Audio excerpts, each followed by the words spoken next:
오늘 아침 뉴스 연구소. 오늘 아침 뉴스의 맥을 짚어드리는 시간 뉴스연구소, 오늘도 두 분의 연구위원 함께합니다. CBS 김광일 기자, 뉴스톱 김준일 대표, 어서 오십시오. 안녕하세요. 예, 첫 뉴스 어디로 갈까요? 카카오 먹통의 오너들 국감장으로 예. 카카오 김범수 의장, 네이버 이해진 CIO 그리고 SK 최태원 회장이 국회 국정감사 증인으로 채택이 됐습니다. 어제 과방위, 그러니까 과학기술정보방송통신위원회에서 여야 합의로 증인이 채택이 됐어요. 어제 아침만 해도 국민의힘 쪽에서는 의장까지는, 그러니까 오너까지는 부르지 말자 쪽이었는데 바뀐 거예요. 네, 이제 서로 에스컬레이트가 됐었잖아요. 이제 민주당이 김범수 의장 부르자, 국힘이 그러면 이해진까지 부르자 라면서 판이 커지다가 다 채택이 됐고, 여기에 마지막에 최태원 회장까지 더해졌고요. 예. 그래서 이게 24일 날 과방위 종합감사 때 다뤄지게 됩니다. 예. 최태원 회장 같은 경우에는 그 SK CNC 건물, 음. 그러니까 카카오 데이터 센터가 입주한 그 건물을 가지고 있어서 그런 거예요. 그래서 이제 화재경이나 어떤 대응에 대한 그 질의가 나올 거고요. 네. 그리고 한 가지 또 취재를 해보니까 그런 게 있대요. 윗선에 대한 압박. 그러니까 나중에 배보상하고 하게 되면 SK에다 구상권 청구하고 그럴 수 있는데, 그렇죠. 그거는 대표급에서 해결하기 어렵고 의사결정은 어쨌든 오너 차원에서 이루어질 수밖에 없기 때문에 그 윗선을 좀 압박하는 차원도 있다라고 여야에서 이런 걸 기대하고 있다고 합니다. 그리고 예. 규제가 좀 강화가 될 것 같아요. 그러니까 윤석열 대통령 어제 도어 스태핑에서 이게 민간 기업에서 운영하는 망이지만 사실상 국민의 입장에서 보면 국가 기반 통신망이랑 다름이 없다. 그 만약에 독점이나 심한 과점 상태에서 시장이 왜곡되거나 이것이 국가의 기반 인프라와 같은 정도를 이루고 있을 때는 국민의 이익을 위해서 제도적으로 국가가 필요한 대응을 해야 된다라고 어제 얘기를 했어요. 아니, 국민 4,700만 명이 넘게 쓰는 거면은 사실상은 뭐 기간 인프라 맞죠. 그러니까 사실 근데 그 전에는 MB 때부터 뭐 이런 규제에 대한 논의가 뭐 자율이다 이런 이름으로 좀 많이 피해갔었거든요. 네. 근데 이제 아무래도 이런 방향으로 갈 수밖에 없을 것 같고, 당장 공정거래위원회에서 규제를 추진하고 있습니다. 그리고 방송통신발전기본법도 개정안이 어제 여야에서 다 발의가 됐고요.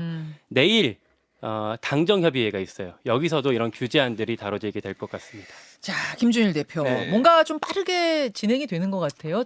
대안들. 다들 이제 뭐 화들짝 놀랐다 이렇게 봐야 될 것 같아요. 그래서 어제 이제 국가안보실에서 군하고 검찰까지 망라한 범정부 사이버 안보 포스를 이제 구성하기로 했어요. 예. 그래서 여기에는 뭐 과기정통부뿐만이 아니라 국방부, 국가정보원, 대검찰청, 경찰청 뭐 이런 데가 다 들어온다라는 거예요. 그러니까 이거가 단순히 그러니까 민간 사업자의 문제가 아니라 안보하고도 관련된 거다라고 해서 어제 이제 대통령이 뭐 발언했던 거하고 맥이 좀 닿아 있다 이렇게 봐야 될 것 같습니다. 그래서 지금 뭐 여러 금융감독원 같은 경우에는 뭐 카카오페이 이런 거에 문제가 없나 이런 거 다 점검하고 각 부처가 지금 점검에 나섰습니다. 네. 그래서 지금 김광희 기자가 얘기했던 거 방송통신발전법 이거 개정안을 추진을 하는데, 이게 2020년 5월에 그러니까 전 국회 마지막에 이제 이게 법사위에 올라왔었어요. 그러니까 과방위를 통과를 해가지고. 네. 근데 이제 이게 화제가 되고 있는 게, 당시에 직접 최기영 과기정통부 장관이 나와가지고 데이터 센터를 따로 예. 만들어야 된다 이렇게 했는데, 당시에 과방 위원들이 최이배 의원을 빼놓고는 다 반대했습니다. 여야 할 것 없이 뭐 김종민 의원, 정점심 의원 이건 뭐 중복 규제다, 영업비밀 침해다, 뭐 장제원 의원 같은 경우에는 뭐가 이렇게 급해서 21대에서 또 논의하면 되는 거지 그렇게 했거든요. 그러니까 민간 기업에 대해서 너무 규제하지 말자, 이제 이런 분위기가 전반적이었군요. 그래서 뭐 로비 받은 거 아니야? 뭐 이런 얘기도 막 있고 그랬는데, 그건 뭐 모르겠으나 어쨌든 그때 했으면은 좀 더 이런 규제들이 데이터 센터를 따로 만드는 거가 이게 그때 내 핵심 예. 내용이었거든요. 예. 그래서 지금 소잃고 외양간을 고치는 격이 아니냐. 그래서 지금 뭐 어저께 조승래 의원도 그렇고 지금 의원들이 발의를 했으니까 좀 지켜봐야 될 것 같고요. 아니, 진짜로 뭐 민간 기업, 사기업한테 규제만 능사는 아니에요. 그건 전혀 아니지만 이 정도로 지금 독과점 상태고 국가의 기간 인프라라고 할 만큼의 상황이 됐을 때는 적절한 규제가 들어가야 기업도 피해 안 받고 국민도 피해 안 받고. 어제 주가 말이에요. 시총 2조 561억 원이 날아갔다면서요. 카카오 계열사들 합쳐서. 네. 카카오 같은 경우에 또 주가가 장중한 때 9.53%가 떨어져서 46,500원까지 내려갔다가 뭐 물론 이제 뒤에 한 48,350원으로 좀 살짝 오르긴 했는데요. 많이 빠졌습니다. 그러니까요. 예, 또 그 개미 투자자들은 무슨 죄입니까? 기업 입장에서 하나 더 말씀드리면 이제 집단 소송 지금 모집을 하고 있어요. 일부 변호사들이. 그래서 이게 유료 서비스에 대해서는 당연히 이제 보상을 하는 건데 여기서 쟁점은 무료 서비스. 그렇죠. 예를 들면은 내가 메일을 이용을 하는데 메일에 중요한 사업상에 이거를 확인을 해야 되는데 이거를 못 해가지고 손해가 발생했다. 뭐 이런 거를 이제 다 모아서 한다라는 거예요. 그래서 만약에 하나 이게 집단 소송이 시작이 되고 만약에 이게 법원의 판례로 되면 만약에 승소를 하게 되면은 집단 소송을 제기한 측이 굉장히 중요한 이제 사안이 될 거예요. 무료 서비스라고 하더라도 손해를 입혔을 때는 기업이 책임을 져야 된다라는 한 판례가 나올 거고 아까 전에 이제 구상권 얘기가 잠깐 나왔는데 그러면은 카카오가 SK CNC에 구상권을 청구할 거예요. 너희 때문에 불나서 이렇게 된 거야. 그러면 SK CNC 입장에서는 그거 다 받기가 힘듭니다. 왜냐하면 수백억이 될 거거든요. 그러면은 야 불이 난 거는 맞는데 네이버는 4시간 만에 복구했는데 너희들은 데이터 센터를 제대로 안 했으니까 이거를 우리가 다 책임질 수 없어. 그래서 기업들끼리 이제 또 갈등이 좀 갈등이 있겠네요. 이제 생길 수밖에 없는 뭐 그런 이제 식으로 이제 갈 것 같아요. 카카오의 보상에 대한 입장, 지금까지 입장은 보니까 일단 열어놓고 다 접수 받겠다. 유료든 무료든. 그리고 상식적인 선에서 뭔가 위자료든 보상이든 할 것이다. 여기까지가 지금 입장이더라고요. 예. 자, 두 번째로 갑니다. 쌍방울 압수수색. 검찰이 어제 쌍방울 그룹 사무실에 대한 압수수색을 했죠. 그러니까 용산에 있는 쌍방울 본사의 수사관들을 보내서 강제 수사에 돌입했고요. 일단 혐의가 2019년에 수십억 원 상당의 달러를 중국으로 밀 반출한 혐의입니다. 이게 외국 환거래법 위반, 국외 재산 도피 혐의로 지금 수사 중인 거고요. 네. 그러니까 1만 달러가 넘는 외화를 해외로 반출할 때는 세관에 신고를 해야 돼요. 근데 이제 검찰이 의심하고 있는 게 쌍방울이랑 계열사 임직원 수십 명이 책 있잖아요. 책 사이에다가 달러를 숨기고 중국 선양공항으로 출국해서 그쪽에 관계자들한테 달러 전달하고 다시 돌아왔다. 아, 책 사이에 숨겼다? 네. 그러니까 그런 방식으로 미화를 밀 반출했다 이렇게 의심을 하고 있는 거고요. 네. 수십 명이 동원돼서 각자 이거를 이렇게 책에 숨겼기 때문에 뭐 쪼개기 반출이다 뭐 이렇게 얘기가 그 검찰이 의심하고 있는 데에 대해서 얘기가 나오고 있습니다. 자, 그럼 왜 그렇게 했을까? 이제 이 부분인 거잖아요. 뭘 의심하는 거예요? 검찰이 의심하고 있는 게 중국에서 그친 것이 아니라 이것이 북한으로 흘러 들어갔을 가능성을 의심하고 있는 거고 그걸 확인하고 있는 거거든요. 그러니까 왜냐하면 이 시기 2019년 이 시기가 네. 쌍방울 그룹이 중국 선양에서 사업 합의서를 북한 측 아태협, 그러니까 아시아태평양 평화위원회랑 민경련 민족경제협력연합회 쪽이랑 사업 합의서를 작성한 그 시점이랑 겹치기 때문인 거거든요. 그러니까 그리고 이 합의로 인해서 당시에 쌍방울 계열사인 나노스가 북한 광물자원 사업권을 약정을 받았고 네. 그러면서 계열사 주식이 탁 올라갔다. 그래서 이런 이익을 서로 본 게 아니냐라고 검찰이 의심하고 있습니다. 자, 그렇게 의심하면서 어제 압수수색을 한 거예요. 김준일 대표. 예.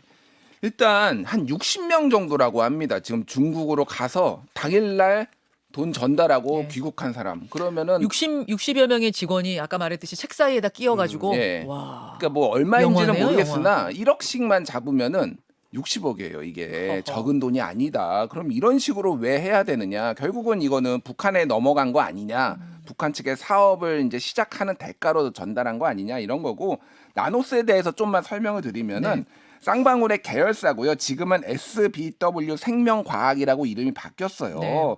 2018년부터 대북 사업을 주도를 합니다. 북한에 있는 뭐 광물들이 있잖아요. 뭐 히토류라고 불리우는 광물, 마그네사이트 뭐 이런 것들이 상당히 잠재력이 있는데 이거를 개발하는 데가 없다. 근데 북한에서 이제 예전에 국정원의 내부 문건이 이제 CBS 노컷뉴스가 보도를 한 적이 있어요.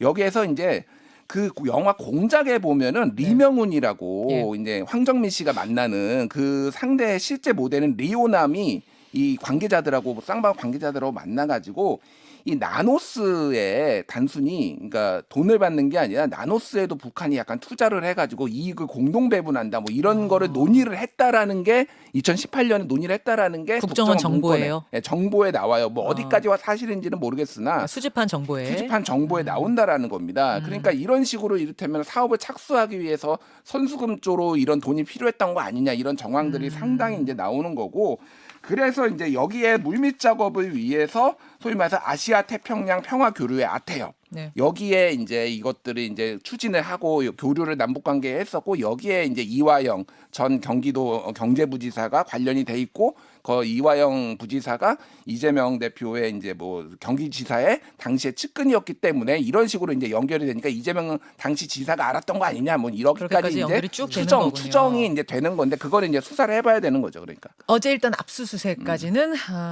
있었다는 거 전해드리면서 잠시 후에 오늘 있잖아요. 이재명 대표 관련된 재판 첫 공판이 있습니다. 오늘부터 이제 시작이거든요. 민주당의 중진 안민석 의원과 함께 그 재판 이야기는 좀 나눠보도록 하고 우리는 다음으로 가죠. 용산 만찬 정치 시작될까? 대통령실 관저 공사는 이미 7월에 끝났는데 왜 입주를 안 하지? 이제 이게 세간의 궁금증이었는데 이사가 시작이 됐다면서요. 그러니까 어제 오후에 브리핑이 있었는데 현재 보안 안전 점검 중이고 거의 마지막 최종 점검을 하고 있다 이렇게 브리핑이 나왔고 연합뉴스에서 대통령실 관계자를 인용해서 보도를 했어요. 이삿짐을 이미 하나씩 옮기고 있다.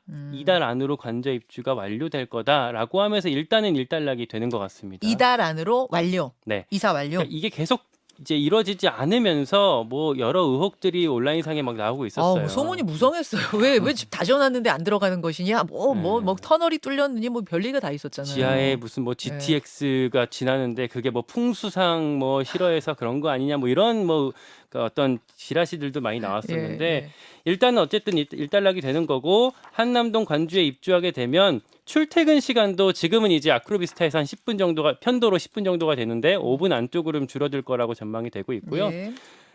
만찬 정치가 본격화될지 주목이 된다 이렇게 보도가 되는데 이거는 대통령실 관계자가 이제 기자들한테 얘기를 하면서 이렇게 되면 이제 가까워지니까 여야 정치인들 그리고 사회 각계 인사를 관저로 초대해서 뭐 대화를 나눌 것으로 보인다 이런 멘트를 하면서 만찬 정치가 또 기대된다 이렇게 관측이 되고 있습니다.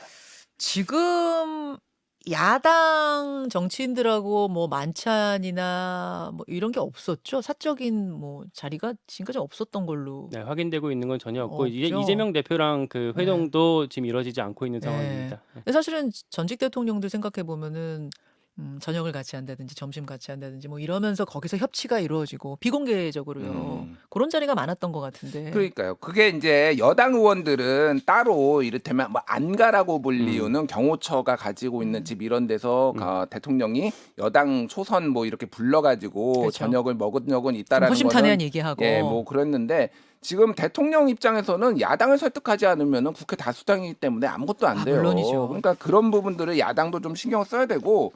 지금 뭐 아까 전에 그 지하 터널 같은 경우에는 어제 조혜진 의원이 언론 인터뷰에 나와가지고 네.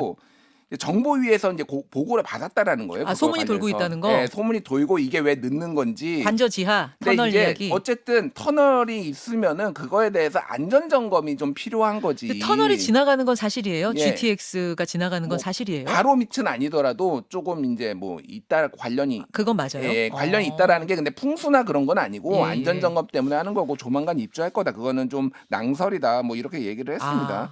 그래서 윤석열 대통령 같은 경우에는 뭐 관저랑은 상관없지만 내일 국민의힘 원외 당협위원장들하고 상견례를 해요. 그래서 꽤 많은 인원들이 뭐 수도권에서 특히 많이 가겠죠. 그래서 당에 대한 어떤 이제 본격적으로 아까 얘기했듯이 어떤 뭐 이제 정지 작업, 뭐 총선을 앞두고 이런 것들을 하는 건데 이제 앞으로는 사저에 관저에 불러서 이제 이거를 할 가능성도 이제 생기는 거죠. 그러니까.